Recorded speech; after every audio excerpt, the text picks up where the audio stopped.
Heading लगेगा जा इकाई सेल के आयामों की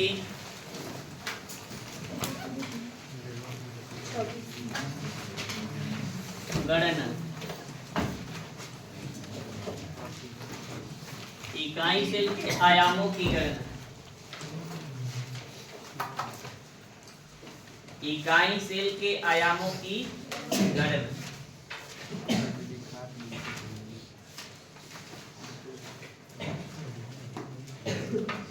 सुन बजे थोड़ा सा ध्यान से। इकाई सेल है ना हो जा। अच्छा ये बताओ जा इकाई सेल में कोण की संख्या कितना हो? कितना होगा? 8 ना। अब फलक की संख्या सब याद रखा जा, बोला जा तेज, कोनो दिक्कत नहीं। इकाई सेल बना दिए ना। कह रहे हैं ना कि इनके आयाम डायमेंशन की गणना करें। डायमेंशन माने भुजा की माप। तो भुजा की माप निकालने के लिए हमको कोई ना कोई फार्मूला चाहिए। तो हम लोग पढ़ते हैं कि कोई इकाई सेल है तो इकाई सेल के आयतन, इकाई सेल के घनत्व बराबर क्या होता है भाई? तो द्रव्यमान बट्टा आयतन। तो कोई इकाई सेल है तो इकाई सेल का आयतन क्या होता है? भुजा गुने भुजा गुने। एक मतलब यहाँ से मिल सकता है ना, ढूंढेंगे तो जरूर मिल जाएगा। तो ये बताइए हमको भुजा की माप, कोई इकाई सेल है तो भुजा की माप ये मानते हैं। घनाकार रहता है तो आप लोग कहते हैं कि भुजा गुने ए क्यू बोलते हैं ना। तो मान लीजिए कोई है सेल है आपका, इसका डेंसिटी आपको निकालना है। क्या निकालना है? खड़ा हो तो जी हंस रहा है, मुंह मुंह के साथ हंस रहा है।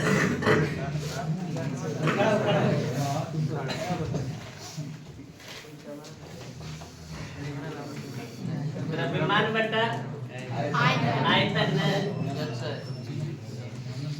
समझेंगे थोड़ा सा जटिल सवाल है।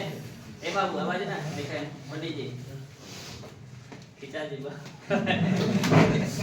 देखा है पर कि इकाई सेल की आयाम की गणना करें। ठीक को सोचना ही नहीं है क्या हो रहा है, बोलना है तो बोलना है। देखिए इकाई सेल की आयाम निकालना है हमको, भुजा की माप निकालना सीखना है, या इसकी डेंसिटी निकालना है, आयतन निकालना है, या इसमें परमाणु की संख्या निकालना है, या एवोगाड्रो संख्या के मान निकालना है। ठीक, इसमें सभी शामिल होंगे। तो कह रहा है कि इकाई सेल में किनारे की लंबाई को क्या मानते हैं भाई? तो ए मानते हैं। क्या मानते हैं? मान लिए हम कोई इकाई सेल है, उसका घनत्व तो कुछ ना कुछ होता होगा। जिनकी द्रव्यमान निश्चित होती है तो घनत्व भी क्या होते हैं? निश्चित होती है। स्पष्ट बात है। उसकी आयतन भी निश्चित होती है। तो कह रहा है कि कोई इकाई सेल आपके सामने है और उसका निकालना है आपको डेंसिटी। क्या निकालना है? घनत्व निकालना है। तो हम लोग तो पढ़े हैं पहले कि घनत्व बराबर क्या होता है भाई? तो द्रव्यमान बटा आयतन। तो सबसे पहले हम छोटा लग रहा है कि पहले आयतन निकाल लेते हैं, तब द्रव्यमान की ओर चलेंगे। द्रव्यमान थोड़ा सा इससे लंबा होगा, क्योंकि इकाई सेल के आयतन बराबर आप लोग कहते हैं कि भुजा गुने भुजा गुने भुजा की एक लाइन में निकल जा रहा है आप लोग का। लेकिन द्रव्यमान के बारे में थोड़ा सा सोचना पड़ेगा कि द्रव्यमान इसका निकालेंगे कैसे, क्योंकि यह बना होगा तो किसे बना होगा? परमाणु। किसे बना होगा? इसका मतलब इसमें परमाणु का द्रव्यमान शामिल है। कौन शामिल है? परमाणु तो सभी सेम नहीं होते, सबका अपना अपना द्रव्यमान होता है। जैसे सोडियम है, सोडियम का भार कितना होता है परमाणु द्रव्यमान? 23। कैल्शियम के 40। तो मान लीजिए कोई क्रिस्टल जो बना है तो ये जरूरी है कि खाली सोडियम से बना है? NaCl है तो सोडियम और कौन उसमें क्लोरीन, तो दोनों का द्रव्यमान मालूम होना चाहिए। तो मान लीजिए कोई सेल बना है तो इस सेल में आप सबसे पहले तो परमाणु जानते हैं, पीछे बना चुके हैं, मारने लगेंगे, निकाल देंगे क्लास के बाद। तो वहां से ऊपर से जाओ, पीछे जाओ, सबसे पीछे जाओ।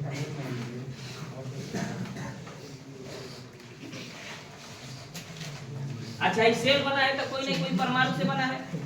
तो सेल भी तो अनेक प्रकार के हैं।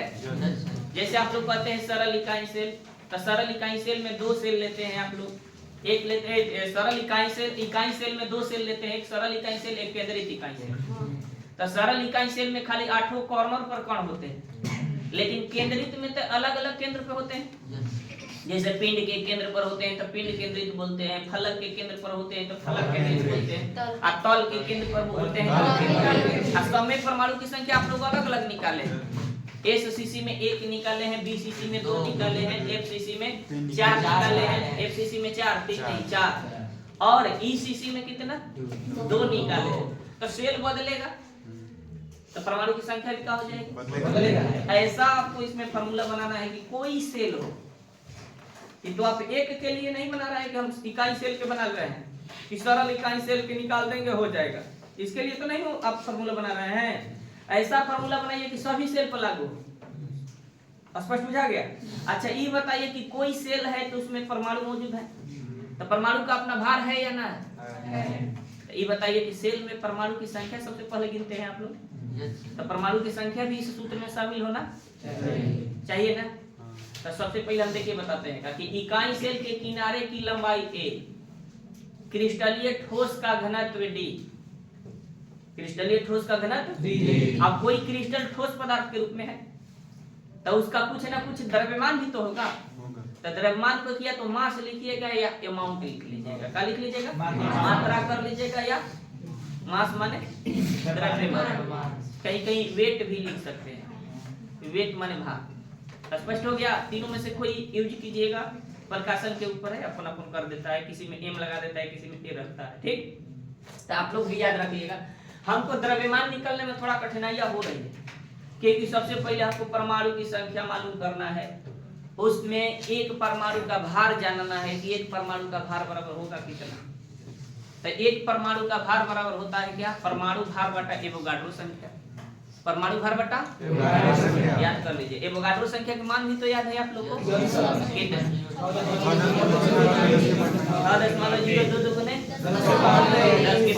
सही है। अब चलते हैं तो सबसे पहले हम लिखाएंगे परिचय देने की, किनको किनको इसमें व्यक्त करना है हमको। तो लिखिए थोड़ा सा,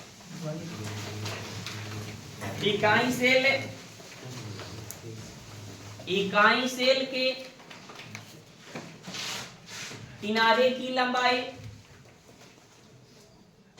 इकाई सेल के किनारे की लंबाई, इकाई सेल के किनारे की लंबाई ए, छोटी ए लिखिएगा स्मॉल, कॉमा, इकाई सेल का घनत्व, इकाई सेल का घनत्व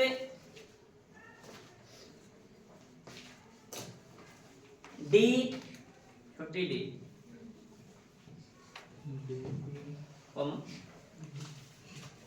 इकाई सेल का द्रव्यमान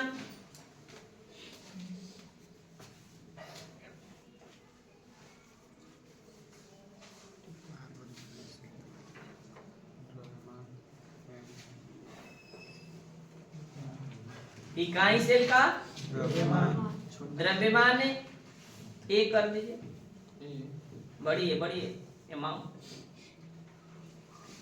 इकाई सेल में परमाणुओं की संख्या,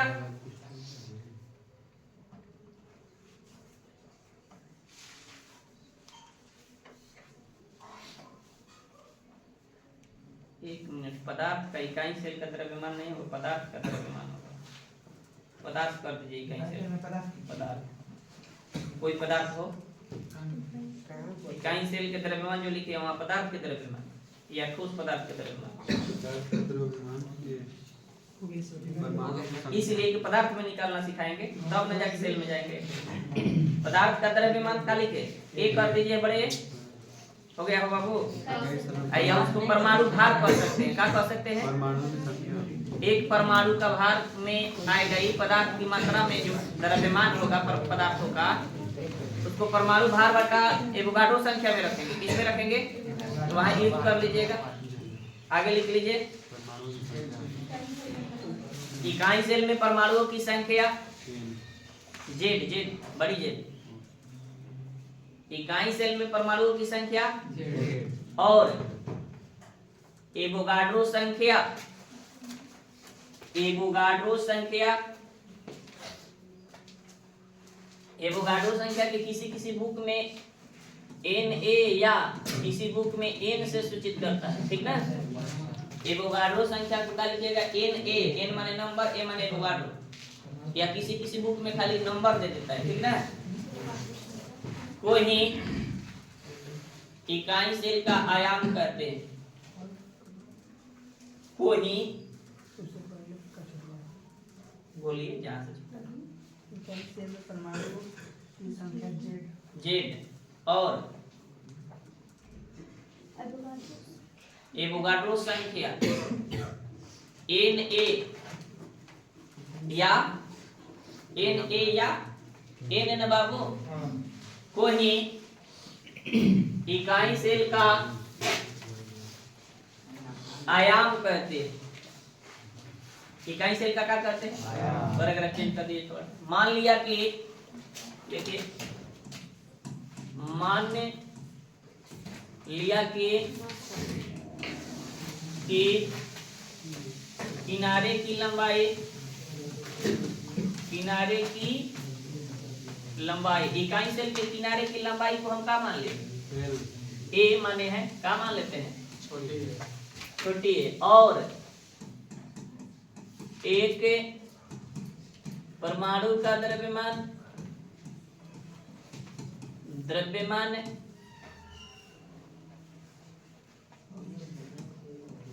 छोटी एम का माने है भौत।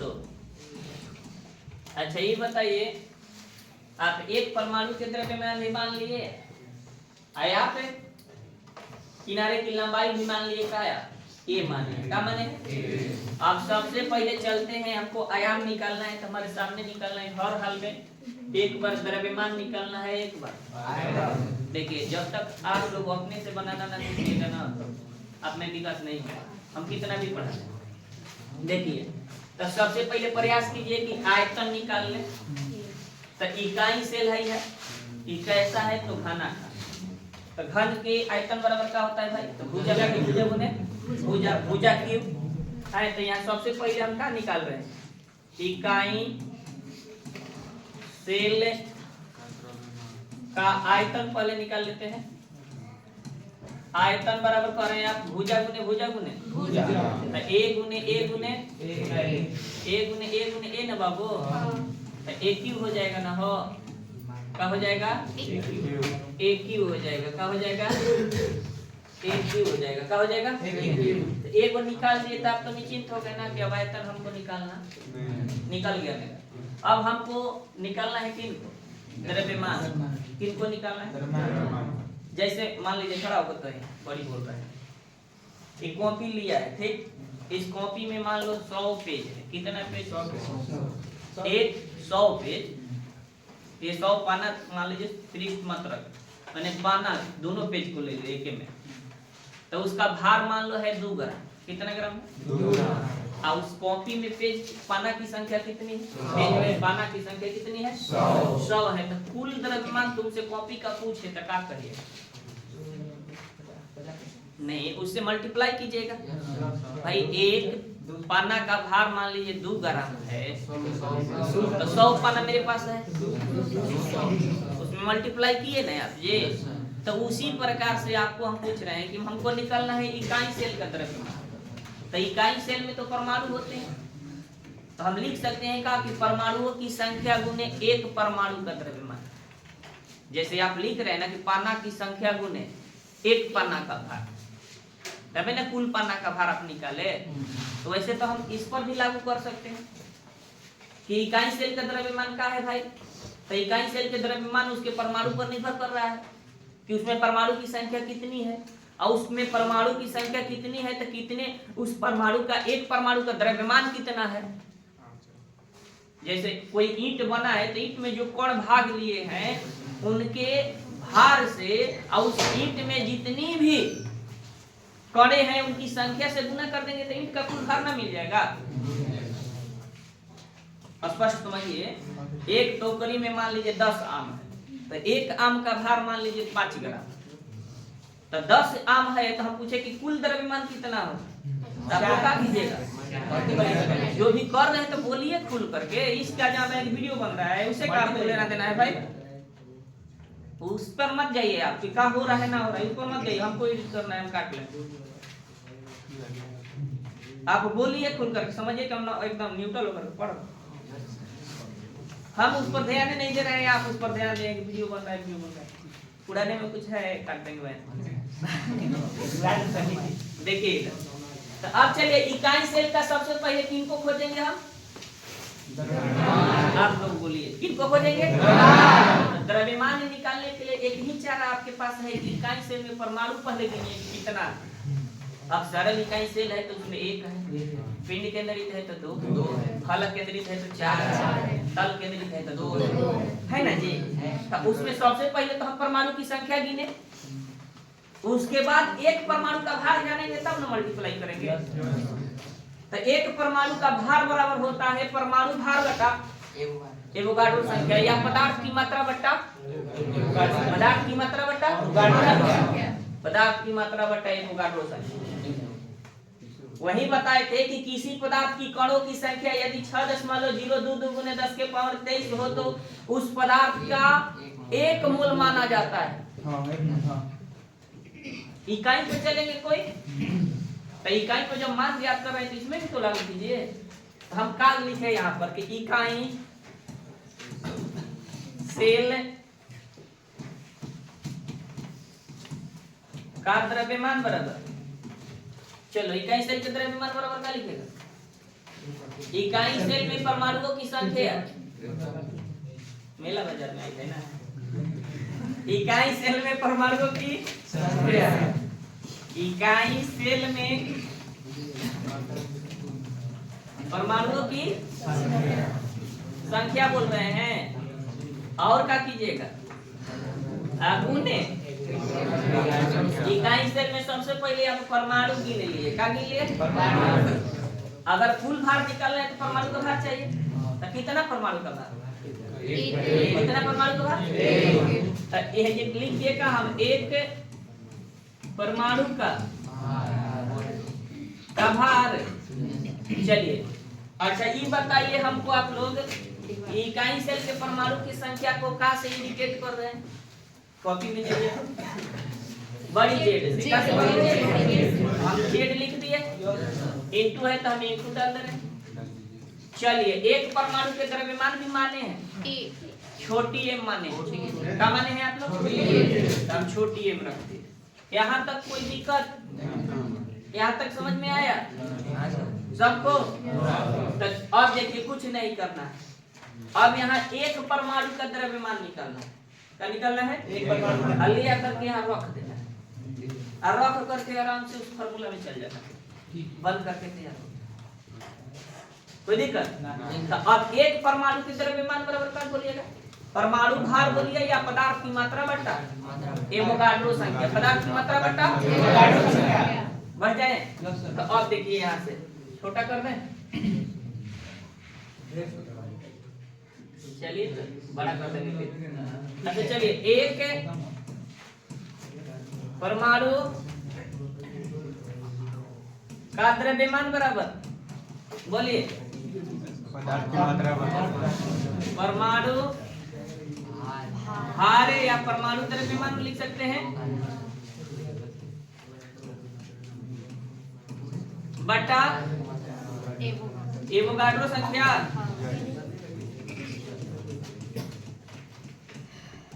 एवोगाड्रो संख्या। चलिए परमाणु भार के लिए क्या लिए हैं आप? मात्रा के लिए पदार्थ की मात्रा को का से व्यक्त किए? एम है कि एम उसमें क्या लिखे हैं आप? अमाउंट लिखे। एम लेंगे तो बड़ी एम लेना होगा, ध्यान दीजिए। एम लेंगे तो क्या लेना होगा? तो चलिए छोटी एम बराबर क्या हो गया? ए बट्टा एवोगाड्रो संख्या को एन ए कर दिए। और नहीं तो देखिए किसी को मन है तो यहाँ एम कर सकता है, मास। मास माने कोई दिक्कत ना। किसी प्रकाशन में जाइएगा तो अलग अलग मिलेगा।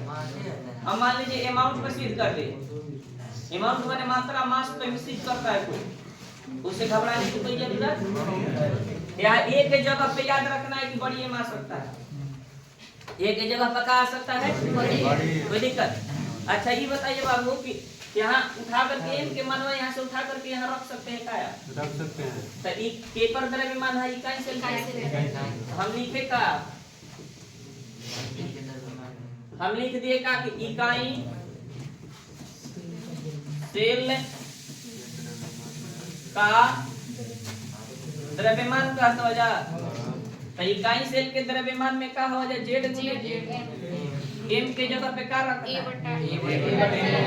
ए बटा योगाणु संख्या एन ए, या किसी बुक में एन भी दे देगा, बढ़िए नंबर लिखेगा या नंबर और योगाणु संख्या।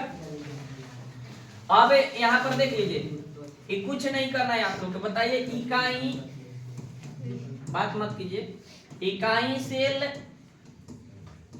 का घनत्व तो बराबर बोलिए सूत्र एक और प्रवेश करके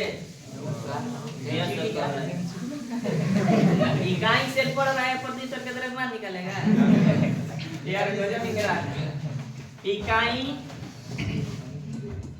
सेल का द्रव्यमान मेरे बाबू बटा इकाई सेल का आयतन। अच्छा ये बताइए इकाई सेल का द्रव्यमान क्या है? बोलिए आप लोग, पहले घनत्व को तो डी से सूचित किए हैं ना। चलिए इकाई सेल का आयतन आप लोग निकाले हैं, इकाई सेल के द्रव्यमान यहाँ है, तो बोलिए जेड गुने एन ए बाबू बटा एक क्यू, इसके बटा में कितना छिपा है? एक छिपा है। आप लोग कहते हैं कि पहला गुने पहला गुने चौथा, दूसरा बटा में ही लेते हैं। तो अब डी बराबर क्या हो जाएगा बोले? जेड गुने ए बटा ए की इंटू एन ए। अगर इसमें से आपको 4 का मान दे दिया जाए तो 5वां का मान निकाल देंगे, इसमें निकाल देंगे, सीध हो गया। यही आयाम था आपका, यहाँ से डेंसिटी भी निकाल सकते हैं, परमाणु की संख्या भी निकाल सकते हैं, पदार्थ की मात्रा भी निकाल सकते हैं, आयतन भी इकाई सेल का निकाल सकते हैं, भुजा की लंबाई भी निकाल सकते हैं, एवोगाड्रो संख्या तो याद रखते हैं, वो तो मान सबको याद है कि 6.02 गुने 10 के पावर। अब बोलिए किनको समझ में नहीं है? समझ में आ गया, फिर से समझा दे। खाली समझा दे। कोई इकाई सेल है, इकाई सेल के आयाम में के शामिल है, तो 5 गो पद शामिल है। के है तो उसका घनत्व है, उसमें परमाणु की संख्या है, उनकी मात्रा है, उसके साथ साथ उनका आयतन है, आयतन के साथ साथ भुजा की लंबाई है, और एवोगाड्रो संख्या। कौन सी संख्या है? सभी को एक में जब डाल देते हैं तो उसको संबंध बोला जाता है। क्या बोला जाता है? मैंने इन सभी के बीच संबंध किया है, तो संबंध यही है। डी बराबर क्या होगा भाई? इकाई सेल के घनत्व बराबर होता है जेड गुने ए बटा ए की इंटू एन या एन ए, एन या एन ए।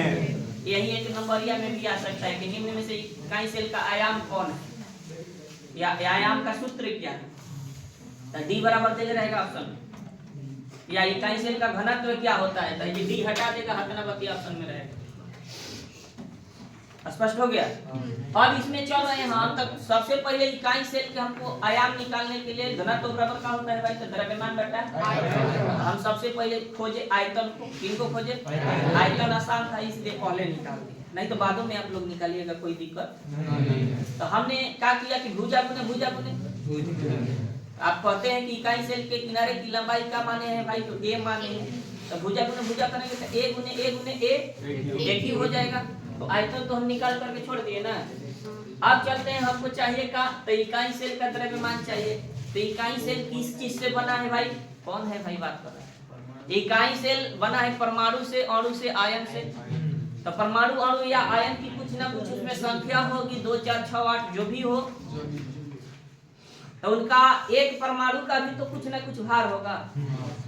जैसे मान लीजिए इस क्लास में हम लोग इतना लोग हैं, तो सबका अपनी अपनी भार है या ना? सभी लोग कुछ ना कुछ स्थान घेरे हैं या ना घेरे? घेरे हैं ना जी। हम लोग के सभी का एक में घनत्व निकालना हो तो पहले तो द्रव्यमान ढूंढना होगा, फिर आयतन ढूंढना होगा। तो आयतन तो आप लोग निकाल दिए कि आयतन मान लीजिए ए क्यू मिल गया। तो द्रव्यमान के लिए आप क्या कर रहे हैं, तो इसमें जितनी संख्या है और उनके एक भार से क्या कर रहे हैं, मल्टीप्लाई कर रहे हैं, तब न सभी का भार मिलेगा।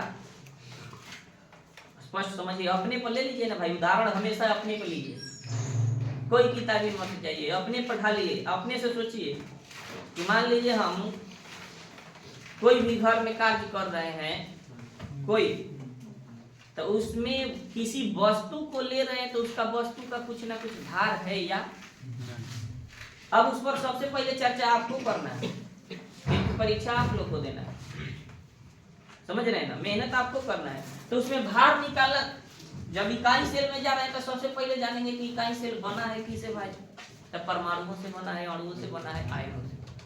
कण के रूप में तो यही होते हैं वो कण, परमाणु, अणु, आयन किसी पदार्थ के। तो परमाणु अणु आयन का कुछ ना भार है या ना है, होता है अपना अपना भार।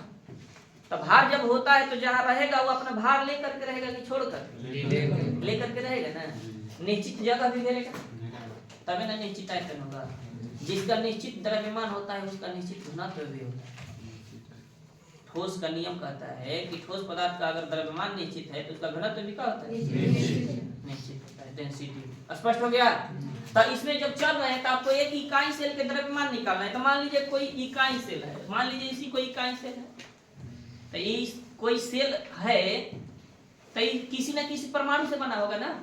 तो सबसे पहले इसमें हम गिने परमाणु की संख्या को, किनको गिने, तब उसके बाद एक परमाणु के द्रव्यमान को निकाले, किनको निकाले, और उनके एक परमाणु के द्रव्यमान से इनकी संख्या में मल्टीप्लाई कर दिए तो पूरा भार नहीं मिल जाएगा, इसका पूरा भार तो मिल सकता है ना। आप लोग बेवकूफ नहीं है यार, साइंस के विद्यार्थी हैं, थोड़ा सा भी दिमाग अपना लगाइए। संतुष्ट है?